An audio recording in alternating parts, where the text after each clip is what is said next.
Now next is a macro. So as in previous video we have seen about the procedure. Now next is a macro. So macro is a group of small instructions that usually perform one task. Okay, so it is reusable section of a software program.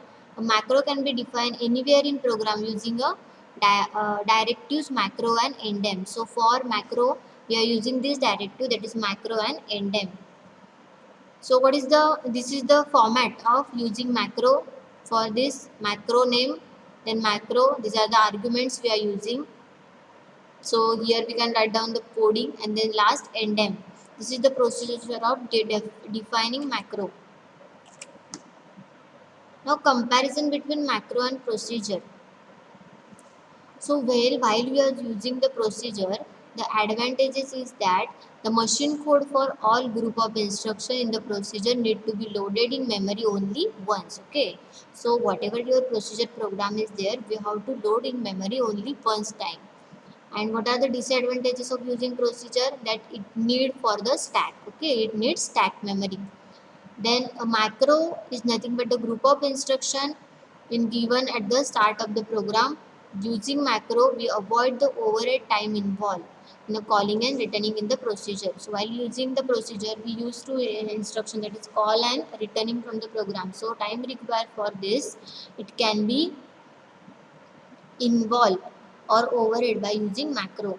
Then disadvantages is that will make the program take up more memory than using a procedure. Okay, for using procedure program will take more memory.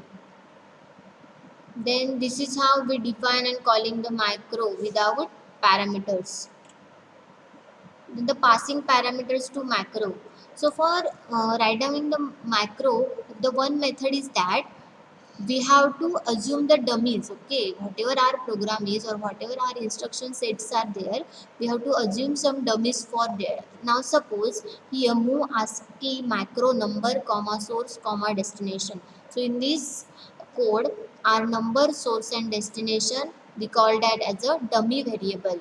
Then move cx comma number means what? Number of character to be moved in cx. Then lea si comma source, point si at ASCII source. Then lea di comma destination, point di at ASCII destination.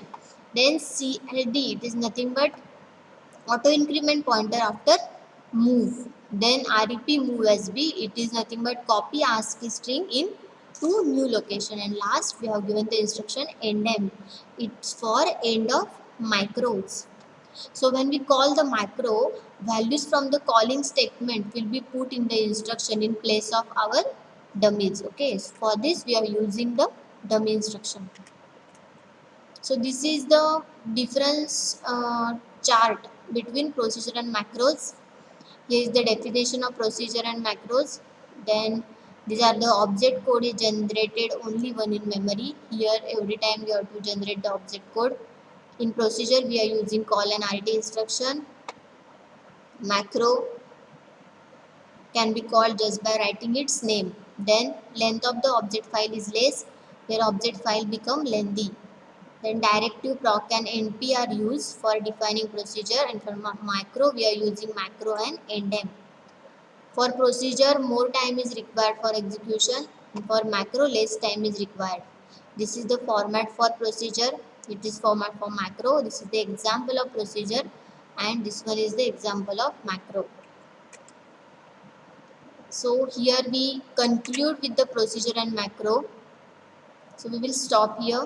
Thank you so much. Our unit 5 will be complete here.